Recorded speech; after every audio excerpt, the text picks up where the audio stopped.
자, 인사드리겠습니다. 임마누엘. 예, 제가 말씀을 지금까지 전하면서 이번처럼 이렇게 전하는 것이 낯설어 보이는 때가 없었는데 우리 성도님들을 많이 모시지 않는 가운데서 말씀을 전하려고 하니까 또 제 마음이 좀 허전하다 할까요? 좀 그런 마음이 생깁니다. 저는 이번에 이 주제로서 하나님의 음성이라고 하는 주제를 가지고 해볼까 합니다. 요새 지금 온 세계가 우한 폐렴, 이름하여 코로나19라고 하는 바이러스 문제 때문에 긴장하고 두려워하고 그리고 아주 요란스러운 어떻게 보면 세계적 재앙이라고 볼 수 있는데요. 중국에서 출발해가지고 온 세계로 퍼져나갔는데 현재 숫자상으로는 일단 나타나는 걸 보면은 우리나라가 두 번째로 많이 전염된 걸로 되어 있습니다. 하지만 가장 세계에서 선진적인 방법으로 의료 활동을 한다고 그래서 또 그런 점에서는 또 다행스럽다고 생각을 합니다. 저는 생각이 왔습니다. 불과 며칠 전만 해도 한국에서 참 일찍이 다른 나라에서는 이룰 수 없는 큰 일을 이뤘었는데, 예를 들어서 영화제에서 프랑스 영화제에서도 석권하고 또 미국 헐리우드 영화제에서도 놀랍게도 아시아에서 거의 트로피를 싹쓸이 하다시피 한 이런 놀라운 일로 인해서 전 세계인들이 찬사를 보내고 그랬습니다. 그게 며칠 됐다고 지금은 바이러스가 창궐해가지고 한국 사람들이 입국하는 것을 허가하지 않겠다라고 하는 나라들이 근 110 몇 개로 늘어나고 있는 보면서 이것을 무엇을 의미하고 있는 것일까? 저는 그런 영화제 이와 같은 것에 대해서 관심 있는 건 아니지만 어쨌든 매스컴에서 많이 떠들 때 때로는 참 마음에 자랑스럽게 여기지기도 했어서 조금 지금 와서는 반성이 됩니다만, 하나님께서는 어째서 이렇게 세계적인 찬사를 받았던 나라가 갑자기 수일 만에 이제는 비난 또는 비판을 받는 이런 나라가 되었을까라고 생각하면서 참 주님의 음성은 무엇일까라고 생각을 하게 되었습니다.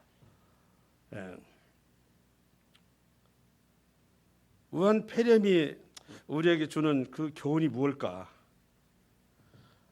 언뜻 들으니까 지금 특정 지역에서 많이 전염되어 가지고 심지어는 어느 지역에서는 대학 내에서 선교 또는 포교를 하지 못하도록까지 하는 얘기가 나오고 있는 정도로 어려워지고 있습니다. 또 그런가 하면 맹유를 떨치고 있고 우리 수많은 기성교회를 파괴했던 이런 또 사이비 교단이 또 드러남으로 인해서 또 사람들의 인식이 달라졌다 하는 것은 또 하나님의 또 다른 선처라고 생각이 들지만, 우리에게 나타난 이런 것이 무엇일까라고 생각을 했습니다. 사실 단군 이래로 오늘날처럼 이렇게 부강하고 풍요롭고 편리하고 자유롭고 없었다고 말합니다.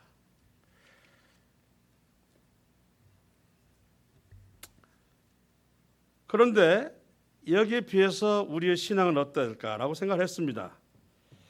모임의 초창기와 오늘의 이 비교했을 때 그 분위기와 그리고 그 믿음의 열기와 또는 충성도에 있어서는 과연 어떠할까? 물론 지금도 많은 사람들이 열정을 가지고 충성스럽게 주님의 일을 하고 있고, 그래서 또한 주의 복음을 들고 사명을 띠고 외국 나가서 하는 이런 분도 많이 있습니다만, 그러나 분위기를 봤을 때는 8, 90년대에 있었던 곧 주님 재림이 온다 해가지고 사람들이 재림에 대한 준비된 삶 또는 그 신앙적인 삶에 있어서 많은 뜨거움을 가지고서 교회도 섬기고 또 하나님 섬기는 이와 같은 일이 있었는데, 오늘날에 와서는 그 열정이 어떻게 됐을까?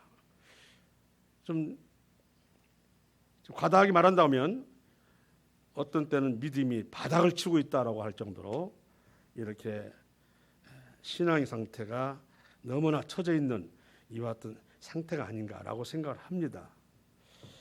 세상은 부유하고 그리고 참 편리한 삶이 되고 우리가 원하는 걸 갖게 되었는데 불구하고 오히려 신앙은, 우리의 믿음은 거기에 반비례해서 낮아지고 하는 모습은 무엇일까? 저는 므낫세 시대 때를 한번 생각해 보겠습니다. 므낫세 하면은 시스기야의 아들로 그가 55년 동안 치리하면서 이스라엘 백성들의 완벽하게 종교를 회파하고 신앙을 무너뜨린 인물입니다. 그런데 그럼에도 불구하고 므낫세 시대 때의 그 일을 추억하고 그때가 좋았다고 말하는 부분들이 있습니다. 예레미야 44장을 한번 보겠습니다. 어떻게 해서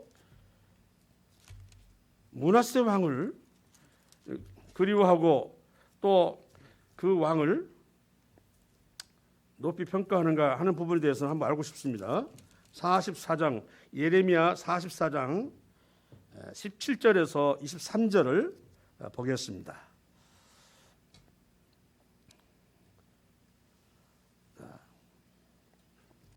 제가 읽겠습니다.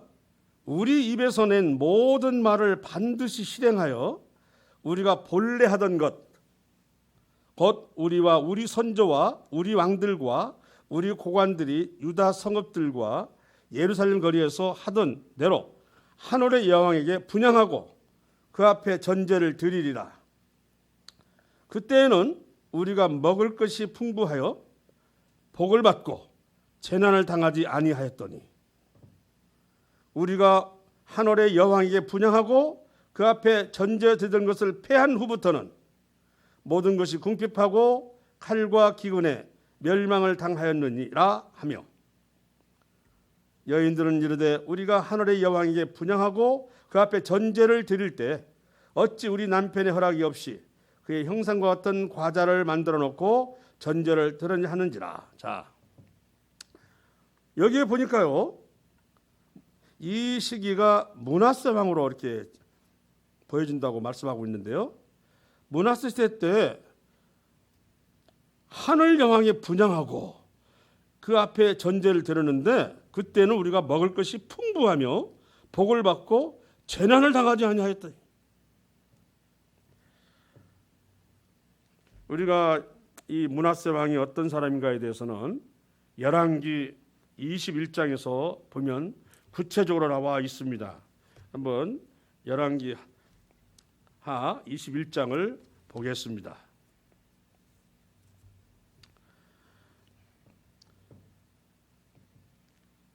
2절에서 7절인데요. 그가 과연 사람들로부터 이런 칭찬을 받을 만한 또 그리운 대상이 될 것인가에 대해서는 이걸 통해서 한번 보겠습니다. 그럴 만한 사람이죠. 므낫세가 여호와의 보시기에 악을 행하여 여호와께서 이스라엘 사손 앞에서 쫓아내신 이방 사람의 가증한 일을 따라서 그의 아버지 히스기야가 헐어버린 산당들을 다시 세우며 이스라엘 왕 아합의 행위를 따라 바알을 위하여 제단을 쌓으며 아세라 목상을 만들며 하늘의 1월 성신을 경배하여 섬기며 여호와께서 전에 이르시기를 내가 내 이름을 예루살렘에 두리라 하신 여호와의 성전에 제단들을 쌓고 또 여호와의 성전 두 마당에 하늘의 1월 성신을 위하여 제단들을 쌓고 또 자기의 아들을 불 가운데로 지나게 하며 점치며 사수를 행하며 신잡한 자와 박수를 신임하여 여호와께서 보시기에 악을 많이 행하여 그 진노를 일으켰으며 또 자기가 만든 아로 새긴 아세라 목상을 성전에 세웠더라.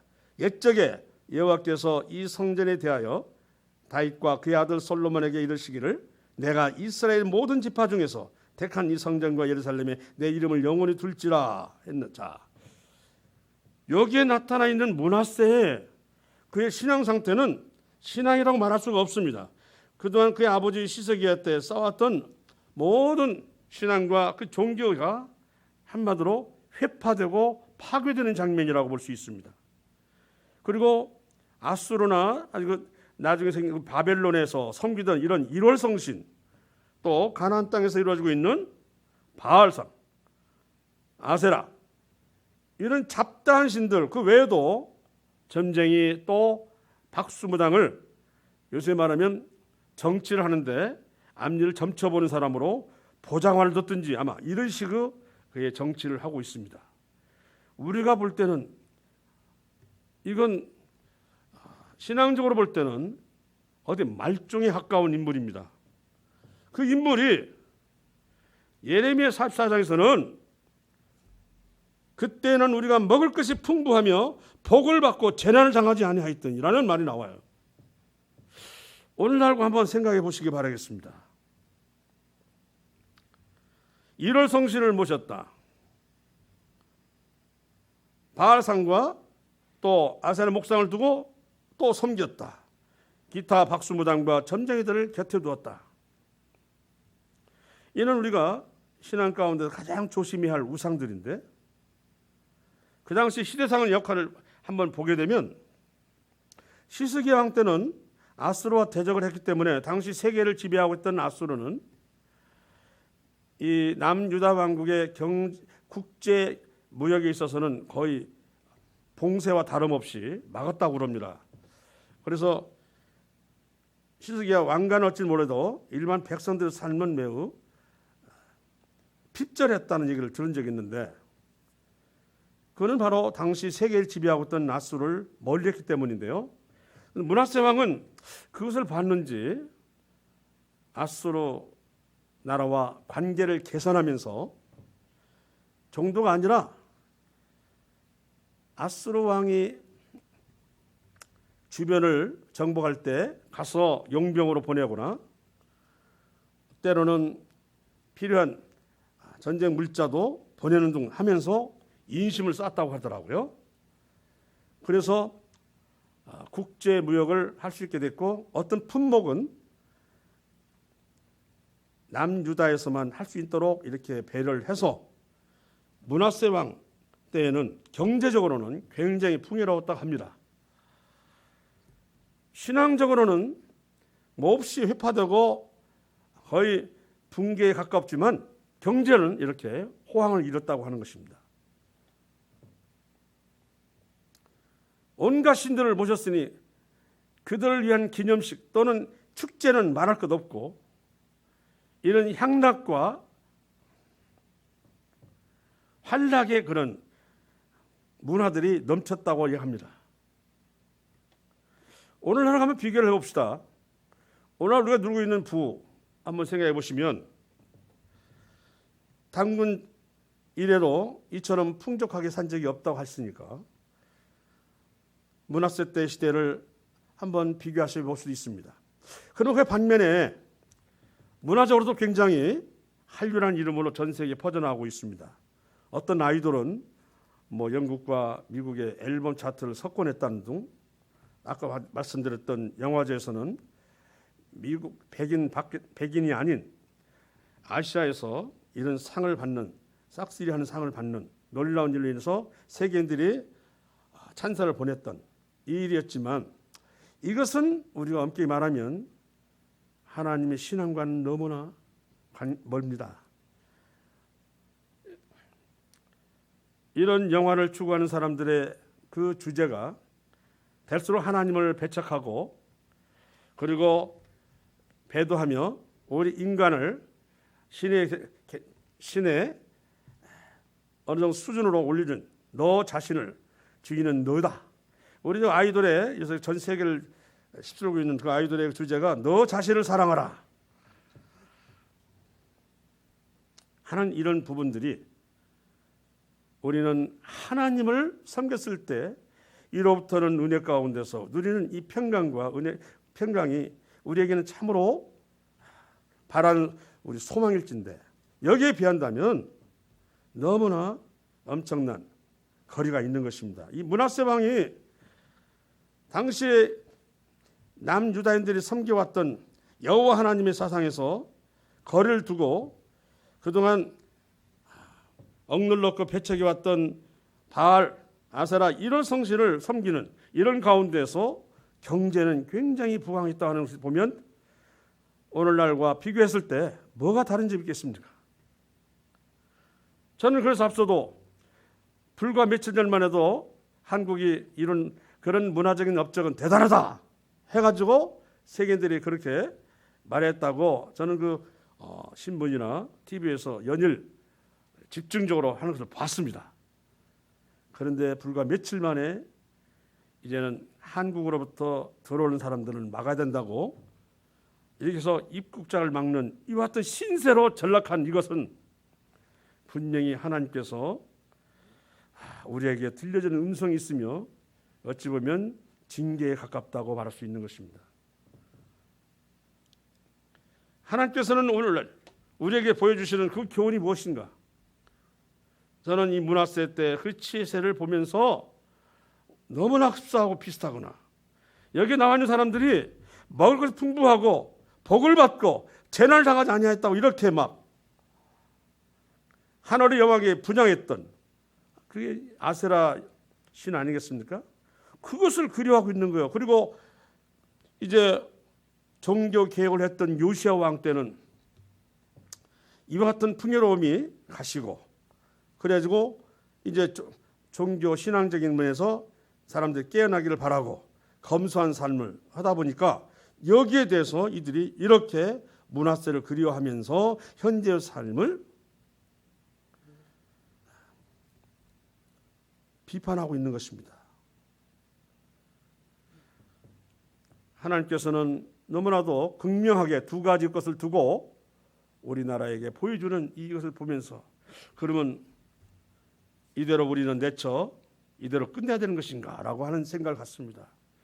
아시다시피 우리나라의 경제의 상당은 기독교와 무척이나 대적되는 이슬람 세계의 국가와 많은 관계가 있고요. 또 지금도 경제적인 많은 도움과 또는 교류가 이루어지고 있습니다. 그런가 하면 끊임없이 집요하게 우리 그리스도인들을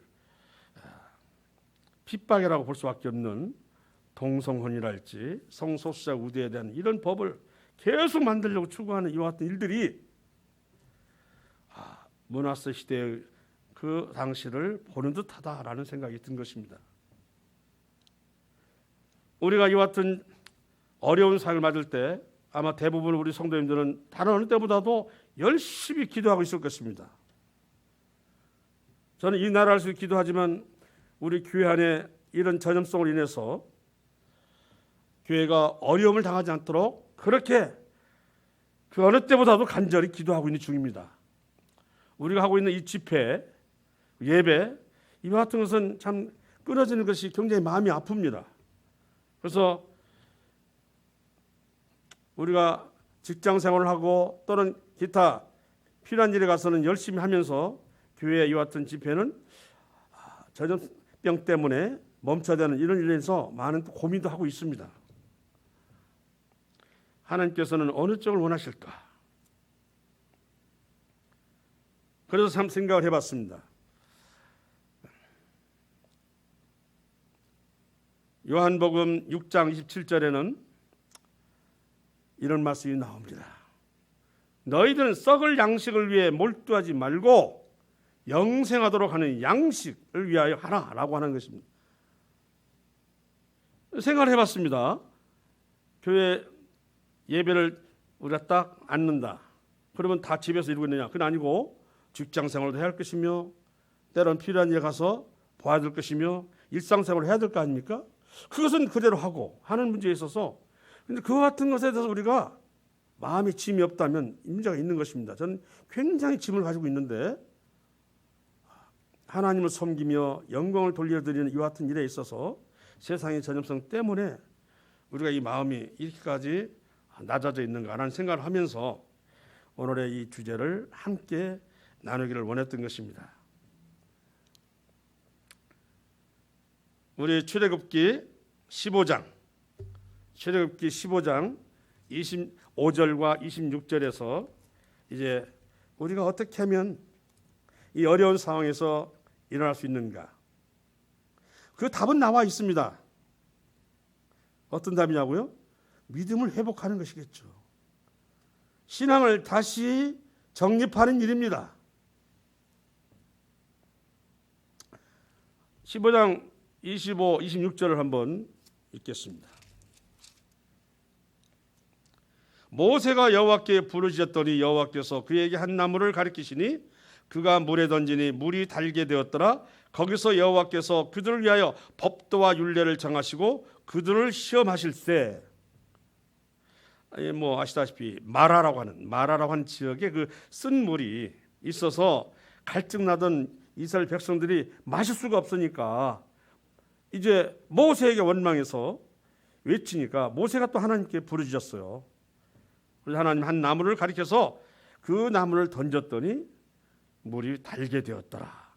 그리고 여호와께서 그들을 위하여 법도와 율례를 정하시고 그들을 시험하실세 이르시되 너희가 너희 하나님 나 여호와의 말을 들어 순종하고 내가 보기에 의를 행하며 내 계명에 귀를 기울이며 내 모든 규례를 지키면 내가 애굽 사람에게 내린 모든 질병 중 하나도 너희에게 내리지 아니하리니 나는 너희를 치료하는 여호와임이라. 지금 우리에게는 치료가 필요한데 어찌 보면 애굽에서 겪어야 했던 10가지 재앙 중에 몇 가지가 지금 이 세상에서 지금 이루어지고 있는 것입니다. 그 온역이라고 하는 전염병이 바로 애굽에서 있었던 것인데 불구하고 우리에게까지 엄청난 긴장과 두려움으로 다가오고 있는 것입니다. 여기 말씀하고 있습니다. 우리의 신앙적인 바탕 위에서 우리가 어떻게 이 위기를 극복할 수 있는가에 대해서 말씀하고 있는 것입니다. 애굽 사람이 내린 모든 질병 중 하나도 너희에게 내리지 아니하리니 나는 너희를 치료하는 여호와임이라고 말씀하고 있습니다. 우리가 의사의 손을 빌어서 물론 많은 치료를 합니다만 전 세계적으로 퍼져가는 이와 같은 전염병은 우리 하나님의 손에 의해서 거두지 아니하면 참으로 막아내기 힘든 것입니다. 우리는 그 므낫세가 무슨 일인지 몰라도 끌려갔습니다. 바벨론을 끌려가가지고 옥중 생활했는데 그토록 여호와의 신앙을 저버리고 오히려 여호와를 멸시하고 조롱에 가까웠던 이런 정책을 폈던 므낫세가 그 감옥에서 드디어 깨닫고 자기를 고국으로 돌려보내달라고 했던 것 같습니다. 그래서 돌아가면 정말 여호와 하나님만을 이제 모시고 살겠습니다라고 므낫세는 그 감옥에 있어서 깨닫게 되었고 돌아왔습니다. 앞서도 말했지만 므낫세는 종교만 빼고 정치적으로 말하면 역대 그 조선에서 외교를 제일 잘 썼다고 하는 광해군 왕과 못지않고 또 그 풍요로움을 보면 그 어떤 왕보다도 어떤 대통령보다도 상당히 수완이 있는 사람처럼 보이는데요. 그러나 하나님은 그것이 인생의 전부가 아닌 걸 알게 하시고 그렇게 아수르의 친정책을 썼던 그 므낫세는 아수르의 분노를 사고 그래서 끌려갔습니다. 그곳에서 그가 정말 간절한 기도를 함으로 돌아오게 되었고 그 뒤에 자기가 그렇게 성전을 회파했던 걸 다시 또 회복하고 이렇게 해서 얼마 남지 않은 시간 동안 돌려 세우려고 했던 것이 말씀에 나와 있습니다. 중요한 것은 그것입니다. 신앙이 회복하면 이와 같은 전염병도 하나님의 손으로 물릴 수 있음을 말씀하고 있다. 오늘 우리가 경제적 풍요 가운데서 정말 우리가 자유함을 얻고 있는가라고 생각할 때 우리의 신앙과 또는 이와 같은 믿음 상태를 보면 꼭 그렇지 않다고 하는 것을 느낄 것입니다. 저는 곧 주님이 오신다고 생각하고 하루하루를 그래서 말씀을 보면서 또 하늘의 소망을 두면서 이렇게 지냈던 그 당시와 오늘날 비교한다면 많은 부분이 흩어져 있고 많은 부분이 해체되다시피 되어 있습니다. 이제는 우리 믿음을 회복할 때입니다. 주님이 이렇게 보여준 거 세상적으로 얻는 너희 국가적인 이미지, 국격 이것이 문제가 아니에요. 이것은 하나님 앞에 전혀 보탬이 되지 못한다고 말씀하고 있습니다. 진정한 것은 하나님을 섬기며 너의 신앙을 회복하여 영광을 돌려드리는 삶 속에서 평안과 안녕이 있다고 하는 것을 말씀하고 있습니다.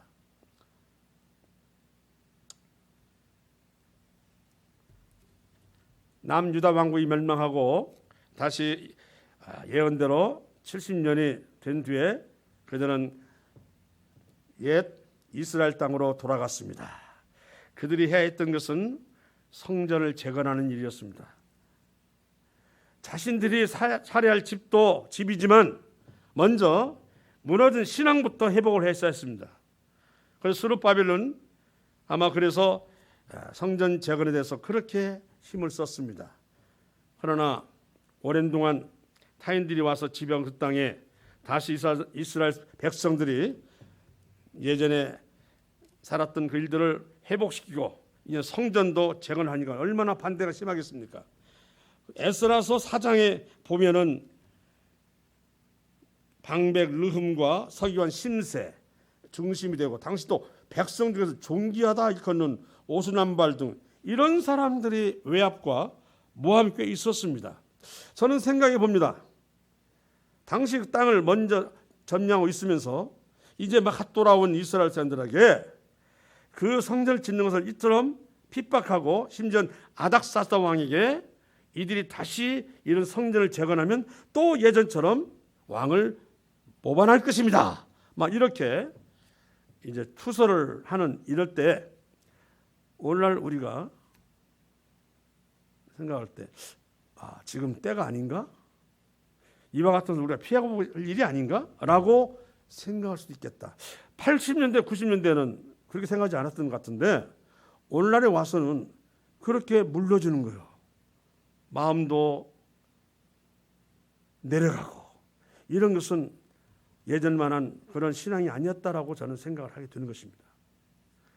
아마 모르게 몰라도 이런 집요한 방해가 있고 심지어는 자기를 석방해서 보냈던 그 왕에게 투서를 보내면 무서워서 하던 일을 멈출 것입니다. 실제로 몇 년간은 멈췄지만 그러나 하나님의 음성을 분별하고 뜻을 알고 있던 학계, 스가랴 같은 선지자는 그들은 단호하게 성전을 재건해야 한다고 했으므로 다시 또 분열이 일어나서 성전을 재건을 했습니다. 바로 이것입니다. 예루살렘으로 돌아갔으면 다시 성전을 재건해서 예전의 신앙생활을 해야 되는 것입니다. 바로 이것이 오늘날 우리에게 보여주는 하나님의 음성이라고 저는 생각을 합니다.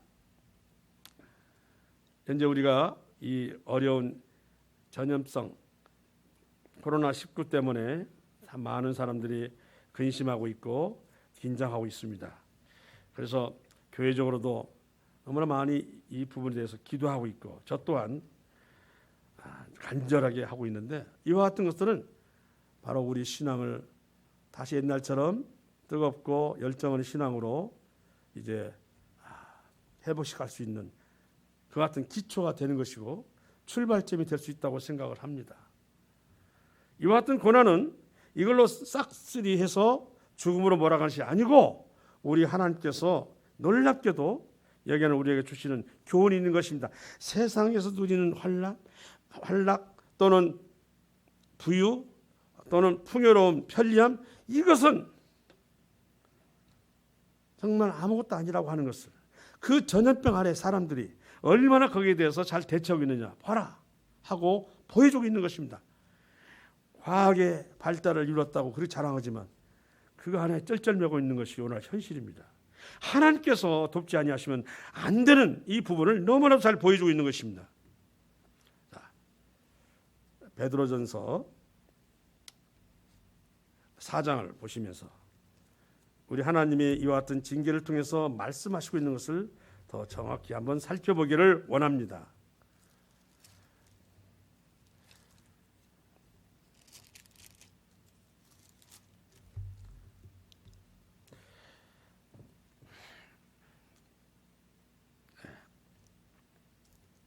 베드로전서 4장에 있습니다. 죄송합니다. 1장에서 4절, 5절, 6절을 이렇게 읽겠습니다.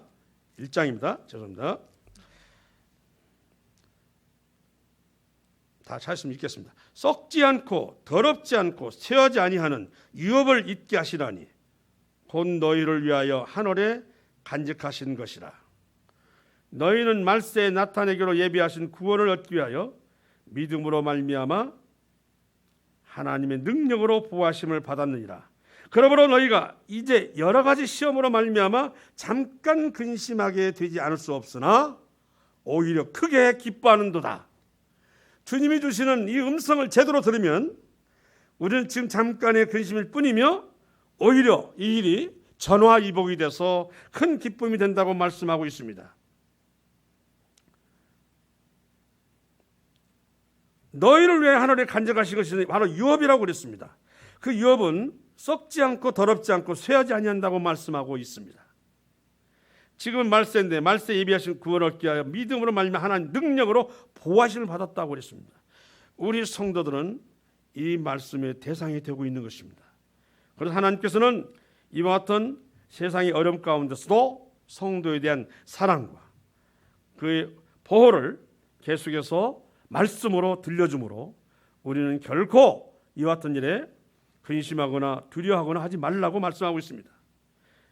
6절에 다시 한번 읽습니다. 그러므로 너희가 이제 여러 가지 시험으로 말미암아 잠깐 근심하게 되지 않을 수 없으나 오히려 크게 기뻐하는도다. 정말 믿음 있는 자고 신앙 있는 자라면 이것이었구나. 하나님의 능력으로 우리가 보호를 받고 있구나 하는 것을 깨달아 알므로 오히려 잠깐의 근심이 큰 하나님의 그 은혜로서 기뻐함을 가지라고 하는 것입니다.